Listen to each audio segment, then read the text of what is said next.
Okay, good morning, everyone. Bruchim Habayim. I hope everybody is well. Shavua Tov, Hagutvach. Thank you, everyone, for joining us. It's great to have you back this morning. We are privileged and excited to have just an incredibly important group of guests who are joining us here in Chicago this morning. And we are especially grateful to our first guest coming to us live from the Bronx, from Riverdale in New York City, Rav Mordechai Willig Shlita. For those who don't know, Rav Willig serves as a Rosh Kola, Rosh Yeshiva at Yeshiva Rabbeinu Yitzchak Elchanan at Reitz, as well as the rabbi of the Young Israel of Riverdale. Rabbi Willig has been one of the preeminent poskim who has been guiding not just the New York, American, but worldwide Jewish community in dealing with issues that have arisen in light of coronavirus. And first of all, we have so much hakaras hatov, Rebbe, for the amount of investment that you have made in Klal Yisrael. For those who don't know, Rabbi Willig is a dayan on the RCA Bezdin. And Rabbi Willig has seen many shilos over the years, I suspect, in over 40 years in the Rabbanos as a Rav, as a Moreh Derech, and a Posek. But this period, this Tekufa, has been, I would say, probably unusual. So maybe, Rebbe, maybe you want to begin by just giving us some insight into some of the extraordinary questions that you've been dealing with. For those who have not seen, Rabbi Willig has been involved in delivering Piskei Halacha and guidance. I'm envisioning an iconic picture of Rebbe reading the Megillah outside of somebody's apartment, and then on the guitar, giving chizuk and piskei and everything. So thank you for everything. And maybe, Rebbe, just to start us off with just a world perspective into what's going on from your perspective. Thank you, Rabbi Brand, for your exaggerations. I'm very happy to tell the listening audience that it is true that our yeshiva has asked me to give what they call a chizuk on Fridays before Shabbos, and partner with various personalities. And one of them was Rabbi Brand himself. He was the only one who also played the guitar. The other ones just spoke. So thank God your Rabbi Brand is not only an excellent speaker, but a good singer and player as well. I'm not a coffee drinker, but I'm happy to partake in your coffee room this Sunday morning.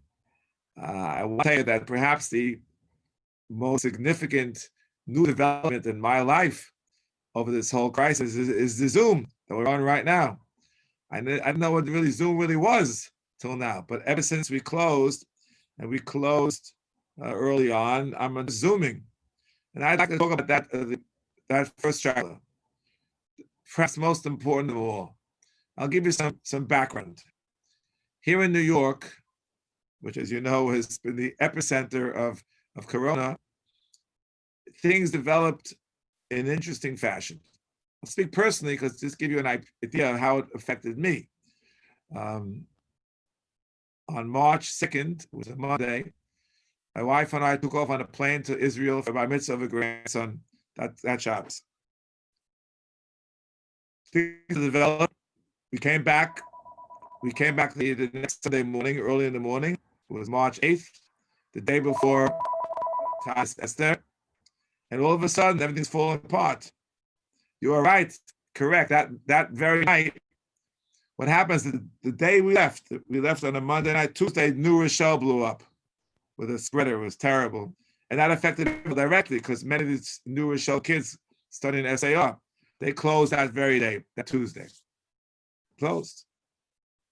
I came back Sunday, and the world is starting to unravel. But I didn't realize how bad it was. They told me that people in quarantine, so I laid in the Megillah twice that night in 2 different apartments. I was in the hall, someone was inside, someone was behind me. Whatever, it was a complicated story. The next day was Purim. I put a big sign on the shul. You must follow the following regulations, which I received from my Talmud, Rabbi Dr. Aaron Glatt, who's become internationally known because of his leadership role in this particular issue. This was on earlier in the week. That Monday, Tanis Esther received a phone call. It was my last day in YU. It was that Monday. She was already closed. I was there for a bris and a Torah and a Bashir. a woman from the shul says, Rabbi, close the shul. I said, close the shul? The government hasn't told us to close the shul. It's unthinkable to close the shul. This is Monday time, says to. So we had the Megillah, Monday night, and we had it Tuesday. People came to my house Tuesday, as they always do. Purim, it was a little smaller crowd than usual, but people in and out all day long. I went, my last visit was to my daughter's house for the Suda. Since then, my wife and I eat table 2 every single. No one's coming to my house. That's it. Finished. So that Wednesday late at night, the RCBC closed all shuls based upon the doctors in Bergen County said if you don't close the shuls, the health system is going to be overwhelmed. The emergency rooms, the ICUs, they closed the shul. I heard about it after midnight. I said, let me check it out. So I called Dr. Reichman Eddie Reichman from the Monday. He says, no, we're not overwhelmed. You don't have to close. Good. That was Thursday morning. Thursday night was a Zoom conference. Rabbi Shechter Shlita, myself, Rabbi David Cohen was on for a while. Shouldn't be closed, back, forth, yes, no. Dr. Glat said, I don't think you have to close right now. So we decided not to close. The very next morning, the last opening of my shul was a bris that morning, Friday morning. As a message from Dr. Glat, I call him up, close. What changed? He was in shul that morning, young Israel over here. People were walking in coughing. The first rule was, you're coughing and sneezing, don't come. People cannot keep the rules. In addition, he had a case in his hospital, the first case. So I said, closed. We closed that day. I got complaints originally why we did not close. Got very weird rabbinic complaints why we did close. That same day, that Friday. We have a doctor in our shul who's the head of medicine in Westchester. And he said that the decision to close saved many lives. We closed, many other shuls closed. And because they closed their shuls, as opposed to other communities who he was servicing, lives. So if you ask me, the most important decision of all was the first decision, to close immediately, because that's what saved lives. That's what I wanted to share with you. Wow, it's unbelievable. So as Rebbe said, as these issues unfolded, so then you had Shilas, Pesach Shilas, and all kinds of things. So Rebbe spoke about the conference calls. How many of these calls keep going, like with Rav Shechter? Well, what's going on over there? Well, I'll tell you 2 things. Number one, perhaps one of the weightiest questions was the flip side. You are aware that the OU and Aguda sent out a joint message to close all the shuls shortly after that. I was on a conference call with many doctors that the OU, Rabbi Howard Shlita, gives a tremendous amount of credit, convened a group of doctors, and they told us what to do. This is the Sunday. The next day, we closed on Fridays that Sunday, 2 days later. And they were back and forth. The Aguda had their own group of doctors. Dr. Glat was on both groups, OU and the Aguda, back and forth. Then the question was reopening. That's when there was a parting of the ways. OU said, the Aguda said, the governor says to open, we open. OU wanted a 2 weeks to see, make sure they're safe. There's this conference with Rabbi Shechter and Rabbi Usher Weiss Shlita on a Zoom. Should we count the 2 weeks as originally intended from the time the governor said open? Or since the curve had flattened 10 days before that, should we say, well, we should really count retroactively from we would open the shuls 10 days earlier? And there was a lot of pressure because, once the good shuls open up, the OU shuls still closed. It wasn't so simple. The same neighborhoods you probably have in Chicago, the same thing. And I was sitting there with the weight of the world on my shoulders. What are we going to do? Rabbi Glat said it's safe to open. Rabbi Howard said, I felt that way. I have to make a decision. What moved me was not just the mere fact that what we do in our presence, but it would affect the whole country. I received a call from Chicago and from LA. Subsequently, we held the line. We kept it up close for 2 more solid weeks. That it helped the Rabbanim in Chicago and LA, their names, prominent Rabbanim, to hold the line. Because had we changed it, it would have been much harder. That was a very difficult decision, but I think in retrospect it was the right decision. And by the way, if I was listening, I still do not go to shul. Because the original guideline said if you're over 65, I confess that I am. It's better to stay home. So far, I'm still staying home. We reopen our shul on Thursday, 2 weeks was minyanim is supposed to be 10. It's eventual that sometimes people walking after the 10, but we try to limit it to 10. Fine. The Pesach Shilas, there were many people wanted to have Zoom Siddharim on Pesach. I said, absolutely not. Not a chance. Because you have to be careful. Was Pikuach Nefesh. If it's Pikuach Nefesh, of course, it's okay, but usually it's not Pikuach Nefesh. And you have to have very broad definitions. We've had many, many Shilas in which we have, I'll give it one example. A Shilah came from, some of these questions came through my bi-weekly Young Israel National Council of Rabbis Conference, which is called, and many came from Rabbi Tarragon, Rabbi Reuven Tarragon. There's a whole bunch of questions. I'll just say one of them. A woman writes from South Africa, curfew, closed at night. Closed. That happened in New York for the last few nights. Closed. In New York, for other reasons, we closed at night. So some woman felt she wanted to go early. We did in New York, go late, which is what it says in the Shulchan Aruch. You can't go out at night because of listim. We had listim in our town. I think you had a few in your town too. So you go there later. But some woman said, she feels that maybe for certain fertility issues, maybe it would be better if she went earlier. So I responded that if she had a particular protocol, she was taking medicine, and she had to go earlier, we would certainly allow it. Even by us, when we refused to open, one woman had to go on time. I sent her to a neighboring community and got special permission to let her in. But other than that, just she's worried, not enough of it. Then I added as follows. If you look at Rabbi Ovadia Yosef's Taras Habayis, he quotes it from the Netziv, that even if intrinsically it would be permissible, you have to be very careful. It shouldn't be a kilkul or rabbin, because people have an attitude that if something is permissible in one extreme circumstance, they'll extrapolate to all circumstances. There's one unique view, a minority opinion you rely upon in an emergency, right away, you do it all the time. I don't want to go into what's going on in the rabbinical world today. Rabbi Rand knows exactly what I'm referring to without mentioning it.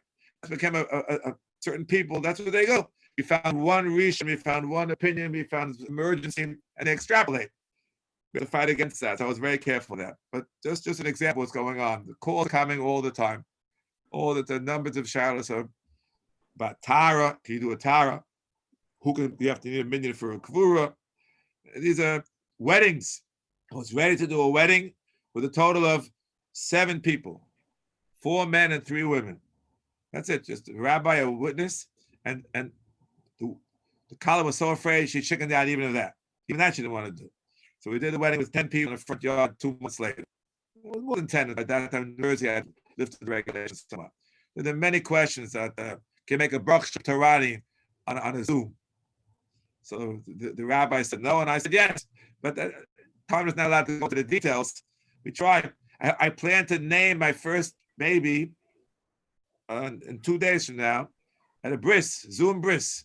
The bris is down my block. I'm not going. I can name it from here. Put me on Zoom. That's right. Just give examples. Wow. Thank you, Rebbe. So maybe we could shift back to something Rebbe mentioned earlier about the Erev Shabbos Chizuk.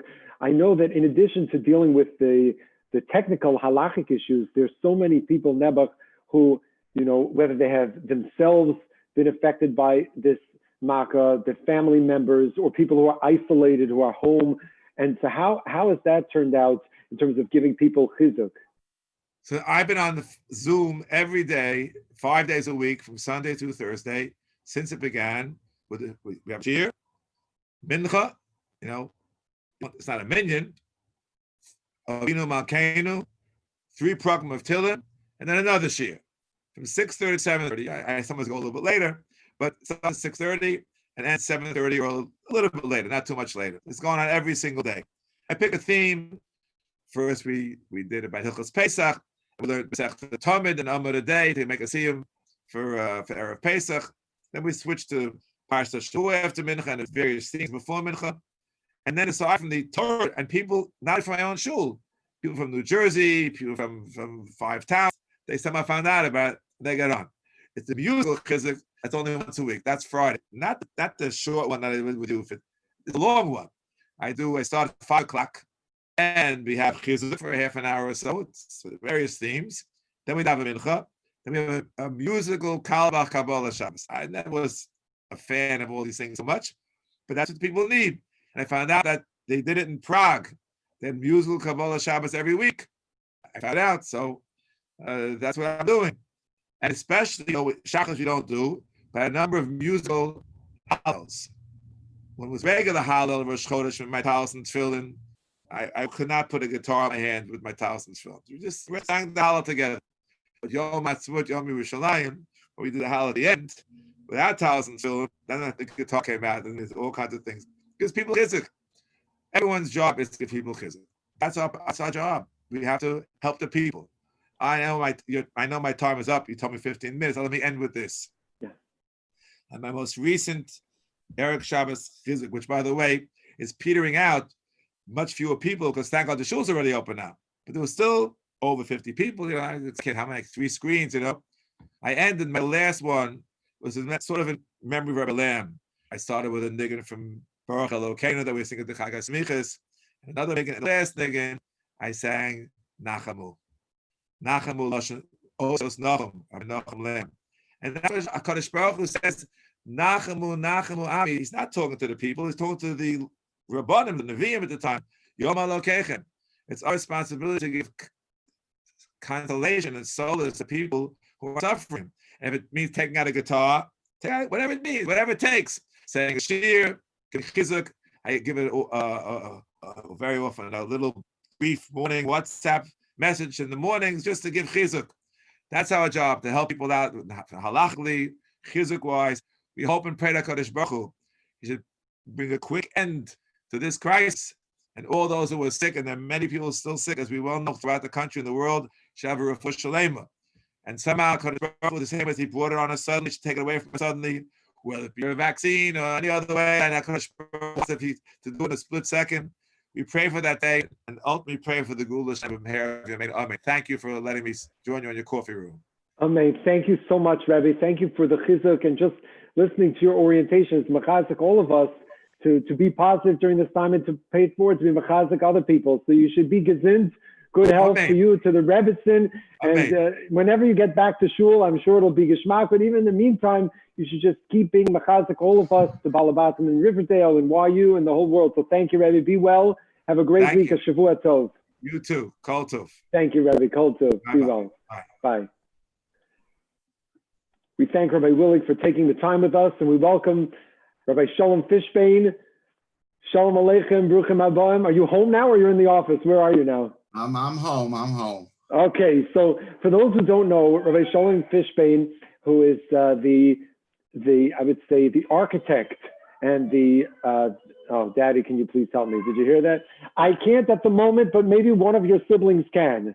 This is part of the challenge of the Zoom life at home. Rabbi Fishbane runs the CRC Kashrus division, which is an extraordinary, and it's a huge enterprise. For those who don't know, if you haven't looked on a product lately, one of the top 5 of all the thousands and thousands of hechsherim, one of the top 5 hechsherim in the world. And Rabbi Fishbane is overseeing an enterprise that exists not just in Chicago, not just in the Midwest, around America, in China, and all over the place. And so, first of all, we thank you for enabling us to always eat everything we enjoy. And as a member of the CRC, I can tell you how much I personally benefited from the opportunities to work with Rabbi Fishbane in the Kollel, but just in general in the community. And one of the things that I was curious about, and I think many people are curious about, is how are you managing to continue to maintain the standards of kashrus, which at the CRC are platinum level kashrus, during a pandemic when there's so much challenge for travel and visits by mashgichim, and how is that affecting your ability to be mashgiach on all of the kashrus in this environment? Well, thank you, and good morning to you. It's good to see you relaxed in your home setting. It's a great question, and one of the things what we're blessed with is sometimes you have it's nasa yodei acherim. The government is the one that said essential workers, they get a pass, and our main message to all of our companies are we are essential workers. We take that approach whenever we call a company and say, as essential workers, we are coming in. Are there any restrictions we need to know about before we come in? We don't say, can we come in, but we are coming in. If they push back, That's when we go to plan B and we work with some of the technologies that are available to us. But I think that's the most important thing to understand is that we labeled ourselves and truly believe we are essential workers because of food, and to some people keeping kosher, that's the only food they could eat, is they have to greet us and deal with us as such. Now, the way kashrus works in general is that we look at a company and we decide how many times it needs to be visited a year based on the complexity of the company. And it's math, but it's also dealing with mirsus and very much based on halacha. So if it's a very easy company, they're making sodium bicarbonate, for example, you almost don't have to go there. Or they're mining salt, you almost don't have to go there. So such places, we said to our mashgichim, you know what, hold off until the pandemic recedes. Other companies that are visited weekly, monthly, because of the type of companies, those are the ones that we've had to be innovated. If they're saying to us, please don't come in, we cannot handle it. I will tell you, in the United States, it's much easier. Overseas, it's much harder, and especially in Asia.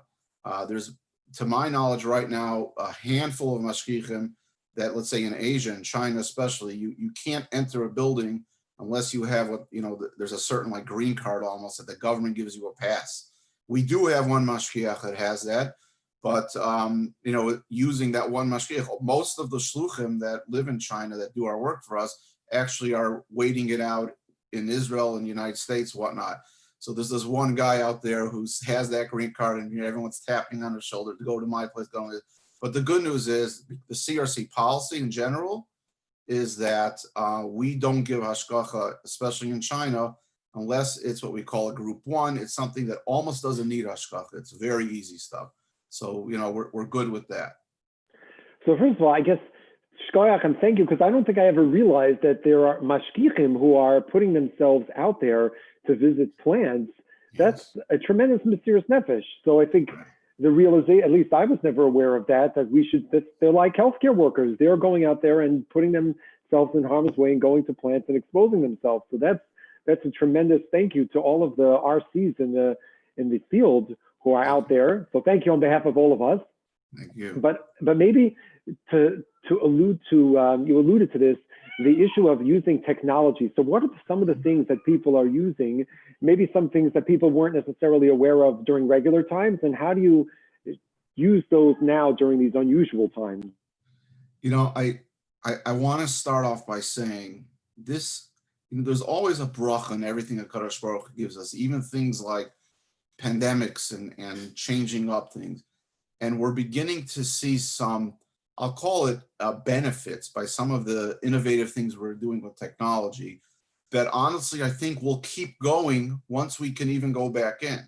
So of course, what we're working on is with, there's Google Glass where the plant personnel walks around and there's a camera, and the mashgiach and maybe the RC, the rabbinic coordinator, that's what that word stands for.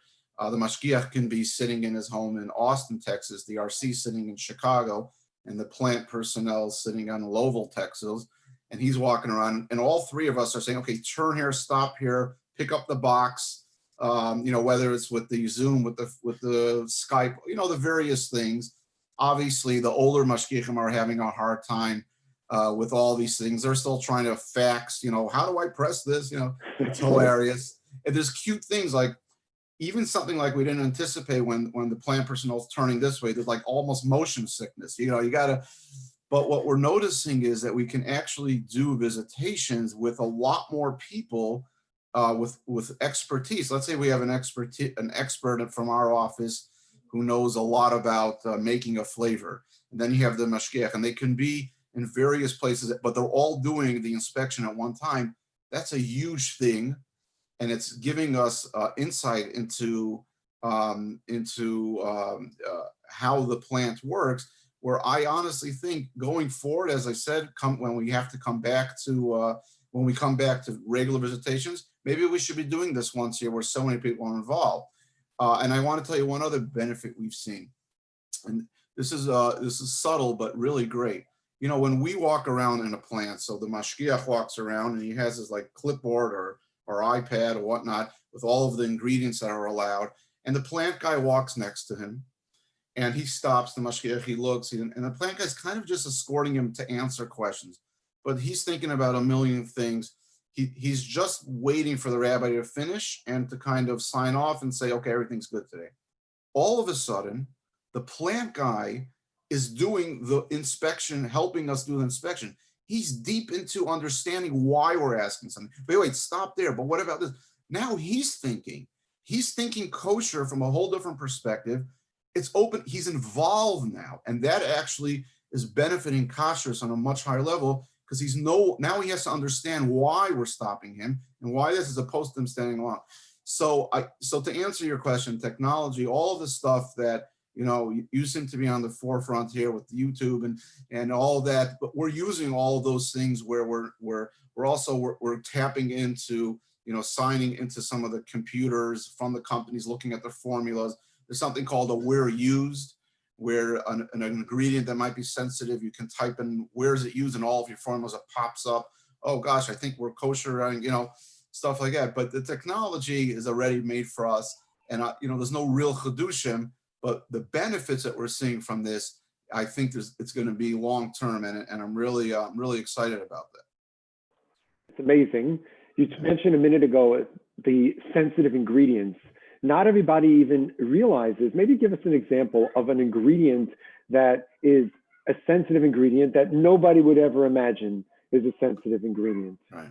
Right? Because I think one of the things that I could say that since I've been in Chicago and been part of the Kollel and had the opportunity to work with you and Rabbi Cohen and everybody at the CRC is that my understanding of kashrus is revolutionized because you have opened my eyes to understanding the complexities. You know, when Rabbi Cohen usually comes before Pesach and gives the shir to the Chavri HaKollel about the different ingredients and where the origins of these ingredients may exist. And to me, it's been incredibly eye-opening to understand the world of kashrus and the behind the scenes. So maybe just take a moment for the people who aren't aware of what does it mean to have a sensitive ingredient that they didn't think of that as a sensitive ingredient.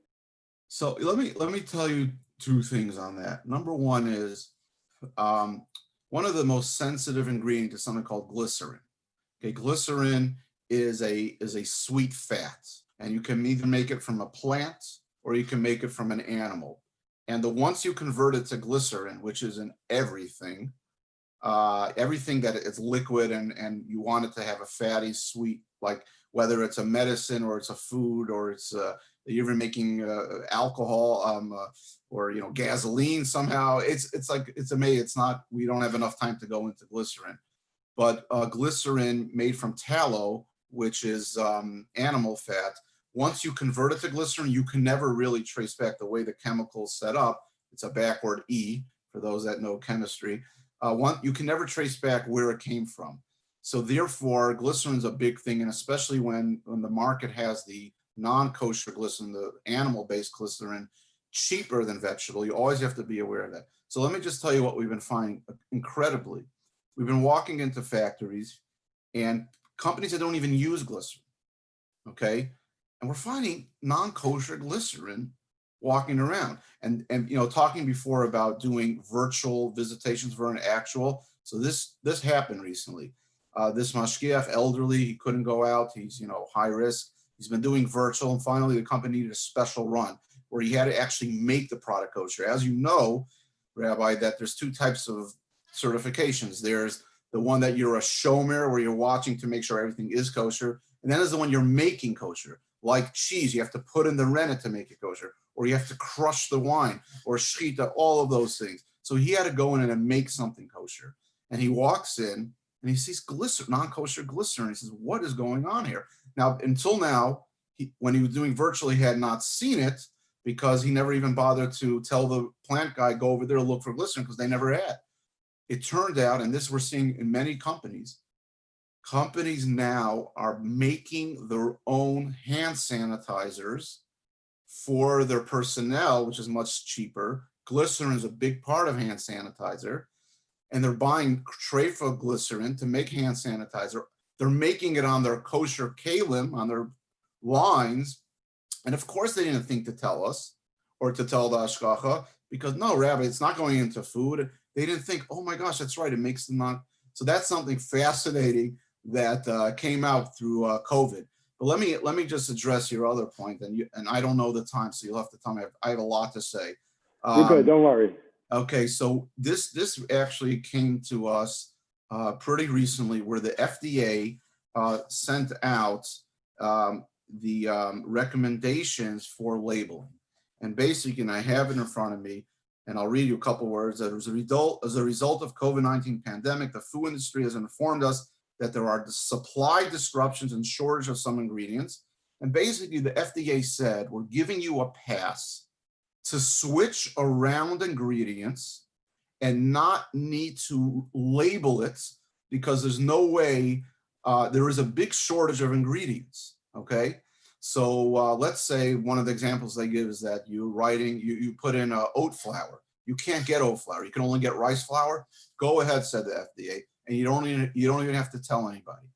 So this was like, whoa, okay? So in other words, of course we do our own hashgacha, but one of the things that help us, like Rav Moshe talks about, not sahari, but it's not halachic for real, is that the government's also making sure that they're very good with the label. So that helps our kosher program. So now that the government's saying, well, we're going to be very lax here, that's a game changer.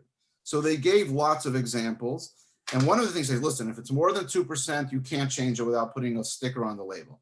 But that doesn't help for kashrus, because shishim is 1.6, not 2%. Okay, but they go through a bunch of things over here. And you know, we've been reading this very carefully. What does this mean? Does this change everything we're doing? But you asked the question, tell me some ingredients. I'll give you one example. They said that a color, if you have a color and you switch it to another color, you're okay with that. Well, not in kashrus, because let's say red color, you can have artificial red coloring, let's say in anything from a yogurt to an ISIS to anything that's red color. But in kashrus, there's something called E120, okay? Red color E120, that comes from a bug. It's also known as carmine, but there's other words, there's other letters that you wouldn't even know as a consumer. Even if I tell you carmine is treif, and it really is treif, they extract it from a bug, and it's the best color out there, actually. And just as a side note, in Europe, they don't allow any fake coloring. They hold it's not healthy. So they only allow the natural coloring, which is either from a beet or from this carmine, from this conical beetle. So this is a huge problem when product is being made for Europe. But now, as an example, coloring, we have to be much more alert for these type, or let's say purple coloring, where it could come from grape skins, you know, stam yenum, as you know.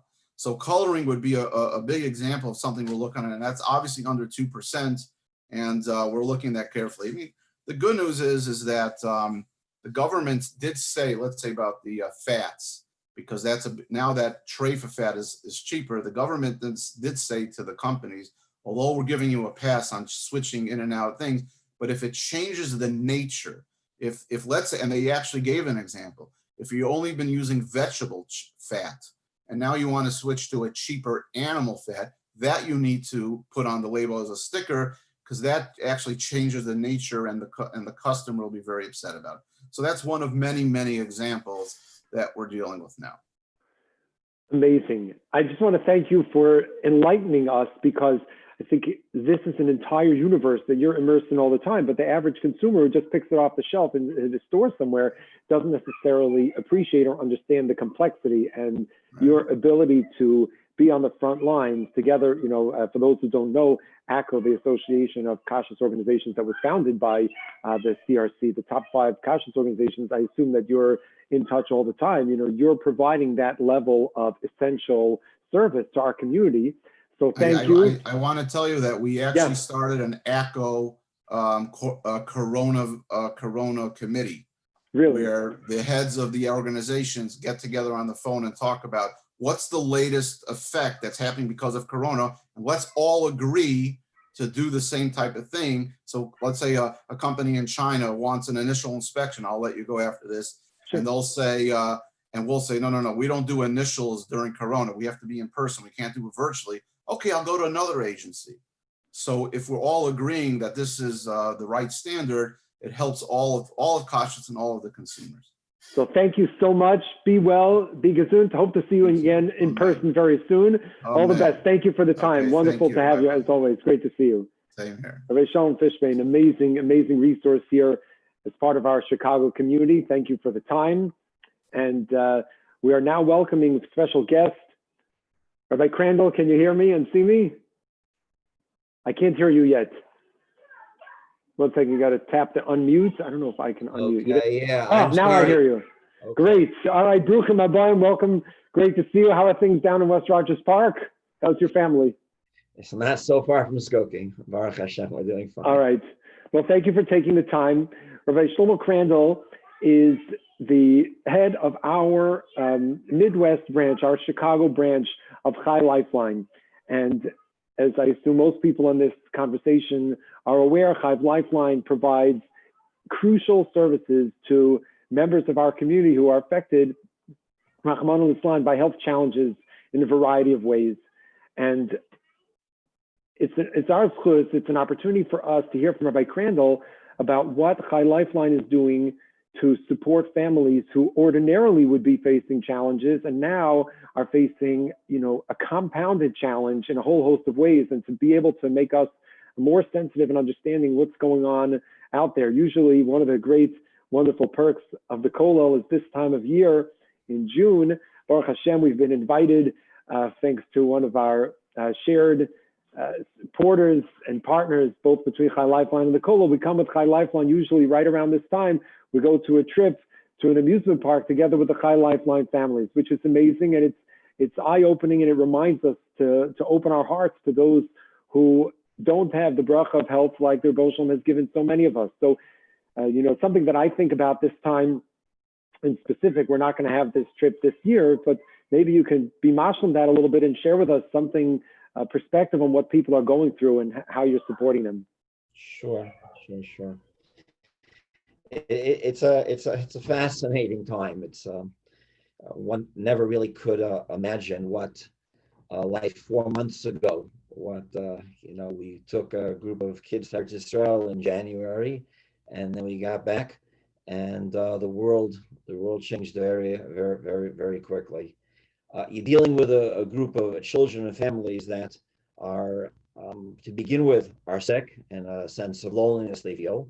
And as you so correctly said, their situation really got a lot worse very quickly. Although on a certain level, it's actually interesting because one of the feelings that families have often when they have a very sick child is a sense of loneliness. And now all of a sudden, everyone's lonely. So when everyone's lonely together, there is a sense of now maybe you'll understand me. Now our slogan that we've been using is we're isolated together. We may be isolated, but we are together. In terms of what we're able to do, the mission hasn't changed. The mission of supporting families and children, siblings and parents hasn't changed. How we do it has most definitely changed. In terms of, our inability, we're not allowed in the hospitals. We can't go to the hospitals.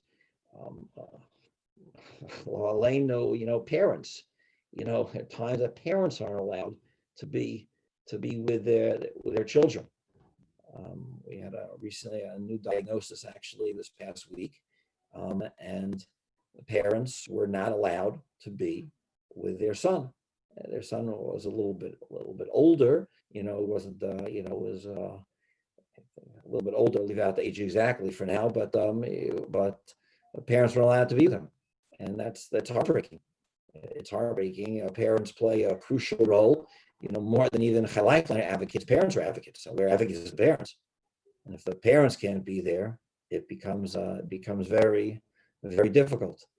So we're trying to improvise, whether it's a Zoom programming as the Kollel is doing, or whether it's WhatsApp groups, whether it's back to the old good old telephone of talking to people and supporting them that way.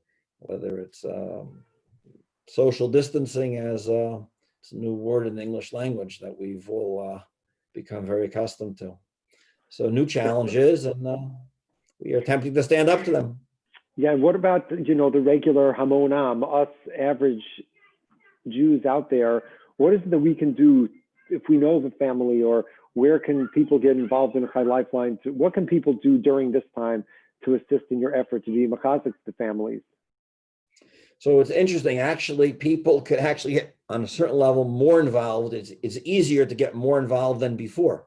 We put out recently even something, now school's coming to an end, but for the past few months, we've actually been looking for, people to tutor kids over Zoom. Whereas before you had to get into your car and you had to help, you had to drive someplace and go someplace and sit down. Now, over Zoom, in terms of you could let us know. We put out, contact myself, contact Karen Biter, who is in charge of our volunteers, and let us know, and let us know you're in geometry. Let us know that you want to teach someone a musical instrument. Whatever you could do. I won't lie, people are getting, I don't know if it's official word, but Zoom fatigued. I don't know if you're finding that as well, that just looking at a screen, we've been crying, no screens, and all of a sudden screens, let's do it. We're dropping off. We need volunteers actually to drop things off at people's homes. We have a big, for Father's Day, we're dropping off for fathers, fathers of children that are sick. For Mother's Day, we had drop-offs. We have to drop off things at people's homes, in different neighborhoods, whether it's in Long Grove, Illinois, whether it's in Skokie, whether it's downtown. Last week, I had a situation where a volunteer went to Lurie, which normally takes, they let us drive up. If you've ever been to Lurie, you have to drive underneath where the emergency is, but we can't go into the building, and someone meets us down there. It takes 30 minutes, 40 minutes if there's traffic. With the road blockages because of the riots and the looting, it took a volunteer of ours an hour and a half, 2 hours just to get down there because the roadblock and things were stopped. So, without the support, the families in the community, it would be tough. It would be tougher to try to reach our families. Yeah, but a family actually coming from Eretz Yisrael now. It's who was actually here from Eretz Yisrael and here for a few months, and we're trying to support them, and that's where they're coming into. Yeah, so that's interesting in terms of thinking about people and what they can be doing to volunteer and to support. I wonder if that's an opportunity for families, to think about volunteering to drive and drop something off. People are looking for activities, in our house, even just to drive to Highland Park and do a family scavenger hunt. The middle seat versus the back seat is a rainy day activity. So if somebody is reaching out to Karen and saying, how can I deliver something? You could put the kids in the car, or you can go by yourself. For those who have kids at home, for those who are, not at home currently, you can make that happen and enable. I'd be happy to put you to work. Oh, that sounds amazing. That's a fascinating thought. Any important message that you think would be worthwhile for everybody to be aware of and to be sensitive to during this time that we should be opening our hearts to thinking about? Listen, I think it's, we're isolated together. The world is starting to open up, and wearing, just the Chai Lifeline hat, and I'm glad you're drinking your coffee. That I was waiting for mine to be delivered this morning. I had to make my own, but okay. One of the, if you want to find a silver lining, if it's hard to find the silver lining, isolate it together. Chai Lifeline, in my mind, is the sea, is the epitome of what, of the togetherness, of the achdus, of the shalom of Klal Yisrael. I'm really, one of the things I'm most proud about Chai Lifeline is we bring the community together. Unfortunately, it comes together through sickness. And unfortunately, people appreciate each other more during hard and difficult times. So my tefillah is that as we come out of hibernation, that we've all been experiencing somewhat, is that we say Shalom Aleichem to people that we wouldn't otherwise say Shalom Aleichem to. And we appreciate our neighbors that for whatever mishigas our neighbors have. And that we know that we're all in this together. So to me, that's the most important. If we're to always look for that silver lining, if you like. The great equalizer, like you said, in terms of health, and then certainly broadly. So Halavai will be able to do that. Be well. Great to see you. Hopefully again in person very soon. And thank you for all that you're doing to support those members of our community who are in such need and giving us the opportunity. I hope we'll be able to connect again really soon. Thank you for the time. Great to have you. Chazak v'ematz, and thank you for your great work. Really appreciate it. Our pleasure. Our pleasure. Thank you for coming. And our last guest this morning is Rabbi Ilan Segelman. I don't know if we can see you yet. Let me see. Just joining us. Perfect. Yes. Shalom Aleichem. Good morning. Hi, Shalom Aleichem. Can you see and hear me?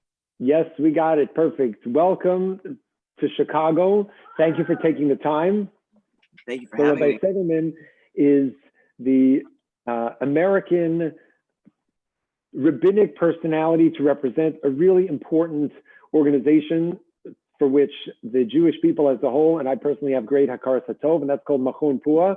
Before I came to Chicago, I had the opportunity and the privilege, together with a small cohort of chaverim, of young rabbanim at RIETS and YU, to have our own personal course, a year-long course together with Machon Pua under the direction of Rav Menachem Bernstein Shlita and Rav Gidon Weitzman, and an incredible team of rabbinic and scientific personalities, medical personalities, who introduced us to the work of Machon Pua, which is mind-boggling. According to the statistics, I believe between 1 and 5 or 6 couples in the childbearing years struggles with an infertility challenge. And that means if you look around the average shul of young families, how many of the young couples in our community have some form of an infertility challenge, which is a silent makkah that oftentimes we don't think about or we're not sensitive to enough. And so that challenge is now being magnified due to the limitations of Corona. And so the opportunity to open our hearts and to think about those families and what they're going through is so important. And to have Rabbi Segelman here to talk, just to introduce to our community what it is that Machon Pua does and how it assists people in a myriad of ways, I think is very valuable for those of us in Chicago. I know that the opportunity that I had to interact with Machon Pua was absolutely mind-blowing, and we thank you for taking the time. So welcome, and maybe you can introduce just a little bit about what Machon Pua does for those who aren't familiar. Sure. Thank you so much for having me on the show. It's a real honor.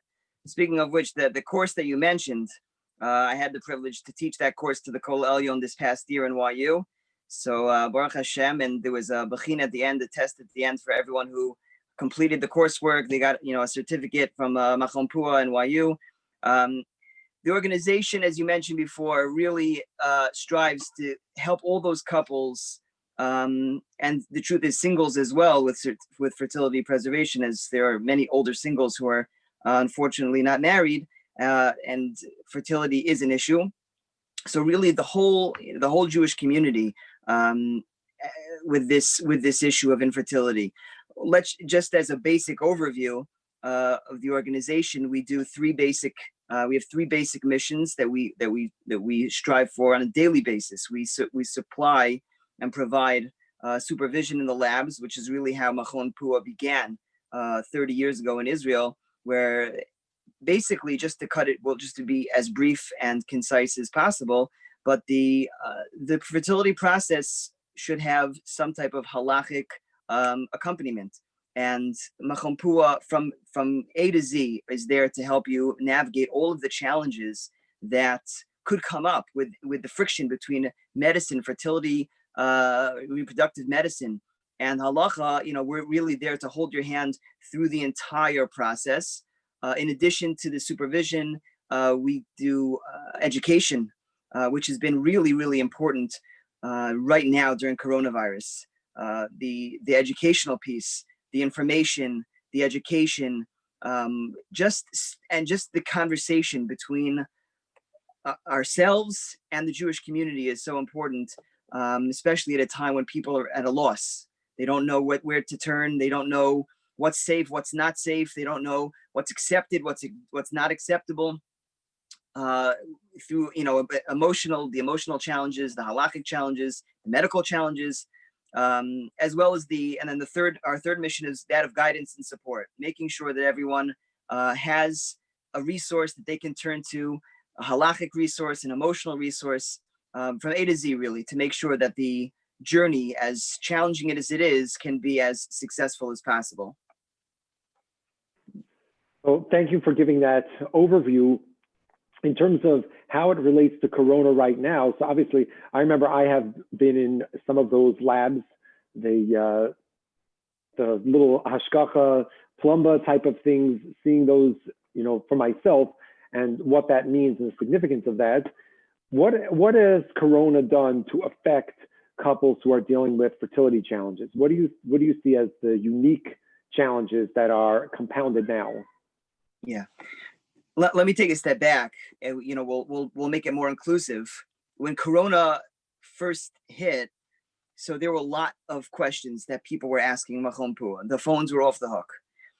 Some of the questions were from the perspective of infertility, and some was from the perspective of Taharas Mishpacha, of Nida questions, family purity. For instance, I think the number one question was the mikvah questions, the safety of the mikvah. And we were getting questions from all across the world about the safety of mikvahs, which obviously was really community oriented. Each rav and each mikvah lady and the rabbanim of each community dealt with the protocols and the safety of their own mikvah. But we were getting questions from women who were significantly immunocompromised, some cancer patients and whatnot. And they really had questions of how to navigate, medically speaking, their mikvah attendance. So together with rabbanim and with mikvah ladies, we were able to establish policies.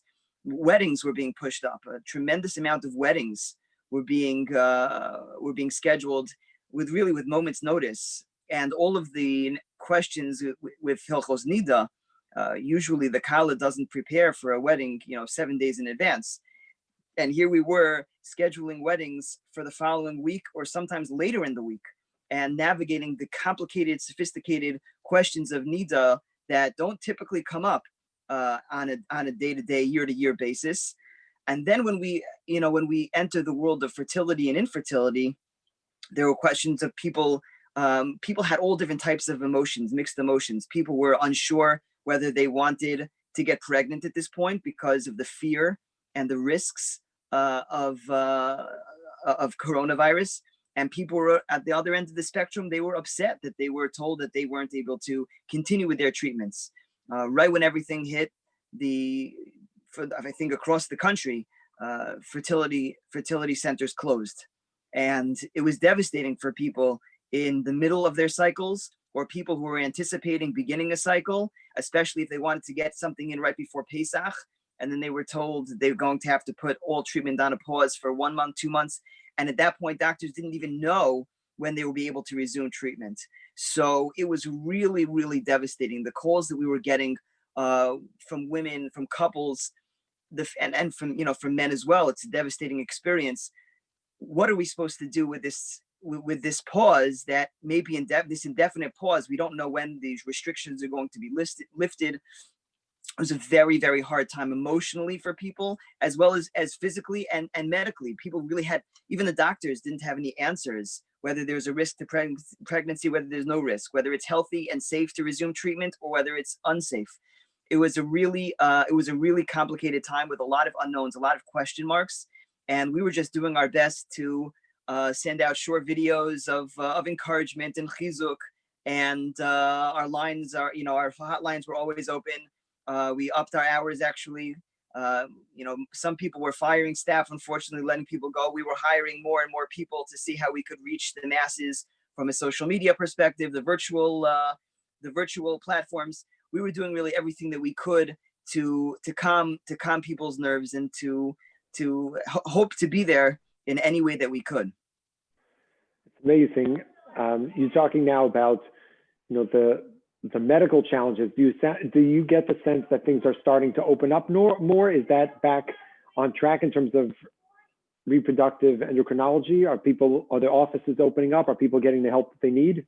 Absolutely. Right now, at least I can say in New York, in Los Angeles, the doctors are still doing some Zoom sessions, the telehealth sessions when possible.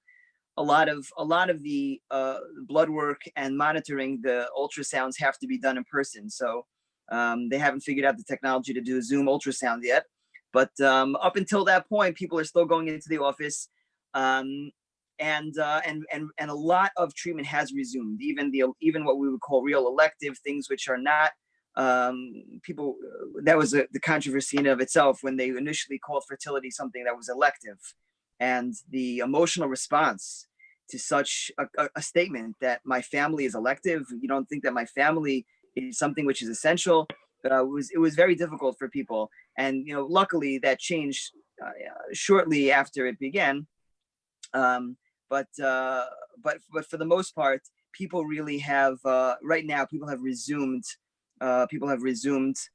treatment. For the most part, life is going back to normal. Baruch Hashem.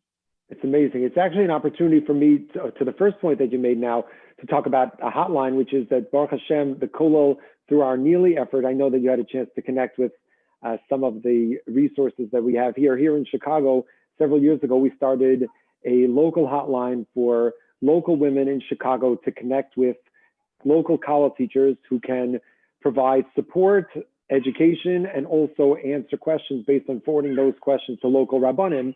So the local women have been a resource here. Our college teachers, you see on the screen, for those who are looking at the share screen, they can click in to submit it on this web form, or they can call or text this phone number or email the hotline. They've been working with women locally to support them in that same issue of, how to deal with going to the mikveh, just being there to support people, answer their questions, some of the questions about, timing for mikveh, all these kinds of things. We've been seeing those a lot here as well. And it's great that the college teachers have been able to facilitate that. I know that they've been in touch with you, and it's just such an important time to be mechazik people, because people in this context are feeling very vulnerable, whether it's infertility or, like you said, just in general, as it relates to mikveh, how sensitive this topic is. Yeah, especially this past week. We aired a webinar on this past Tuesday night about mikveh, and Tuesday night, at least in New York, was when they began, I think Tuesday night or Wednesday night, began this curfew that started at 8 o'clock. And my wife who moderated the event, she commented that everything that these women are going through, their nerves, the anxiety, the fear of going to mikveh when we're amidst this pandemic, and now the governor, and the local officials are putting these statements out that it's okay, although there's a curfew, but for minyan and for mikveh, we're going to make an exception. But can you just picture the anxiety that a woman is getting into her car after the curfew has begun, because it's officially unsafe, and now she has to, although it's unsafe, drive to the mikveh to experience something that she's uncomfortable to begin with. The anxiety and the pressure that people are facing now is unbelievably difficult and unprecedented. And the fact that there are resources in the community available to help these women, to help couples, to help the community as a whole, it's a very, very, very important role that you play.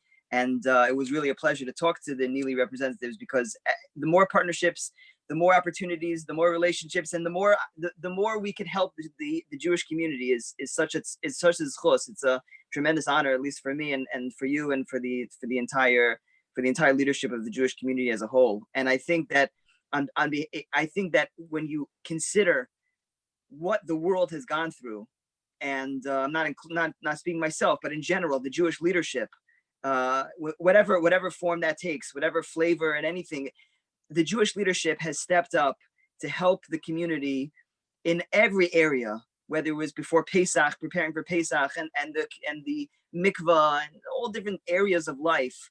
I think we deserve a pat on the back. I mean, the Jewish community deserves you, especially all the things, the special work that you're doing in Chicago, deserves a pat on the back, because I think it brought out tremendous unity amongst the leadership and tremendous chizuk amongst the community as a whole. We're in this together, and we're here to help. And the entire community should seek out those resources, because Baruch Hashem, there are many resources available.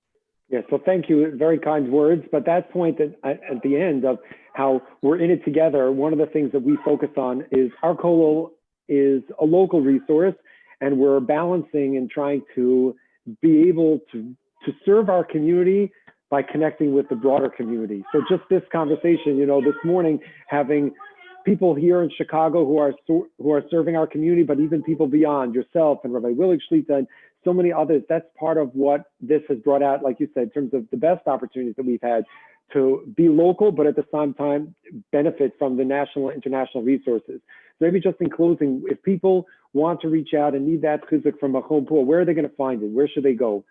Thank you. Yeah, thank you for mentioning that. So we have our website, www.puahfertility.org, PUAH fertility.org. That's all the information is there. You can also send any questions. There's an Ask the Rabbi tab there. There's a tab to set up a free consultation where we can talk about the emotional, the halachic, the medical questions that people are asking, or to a confidential email address, questions@puahfertility.org. Questions with an S at the end at puahfertility.org. Everything is done, as I said, confidentially and professionally, and Baruch Hashem, we've had tremendous success being able to connect, and I get such pleasure seeing the scope, in terms of the scope of the questions, how sophisticated and how unbelievable the questions are, and from all over the world, from Germany, from Russia, from the Philippines, from Mexico, from the whole, it's just Incredible. and England, and it's incredible. And this, just the fact that we're talking together, and people are signing in from all over the world is a lesson that we've learned. The achdus that the Zoom can facilitate, and the limud HaTorah and the chizuk and the inspiration that Zoom has facilitated is just really mind-boggling and unbelievable. Absolutely. Well, thank you so much for taking the time to join us. Thank you for being a resource for the Jewish people worldwide. And thank you for working with our college teachers to continue to foster the support of the community. Please send my regards to Rav Menachem Shlita when you speak to him, to Rabbi Weissman. Tell them we're thinking of them in Chicago. Look forward to staying in touch. Shavua Tov, be well. All the best. Thank you so much. Looking forward to being in touch. Me too. Thank you so much. And thank you to everybody for joining us this morning.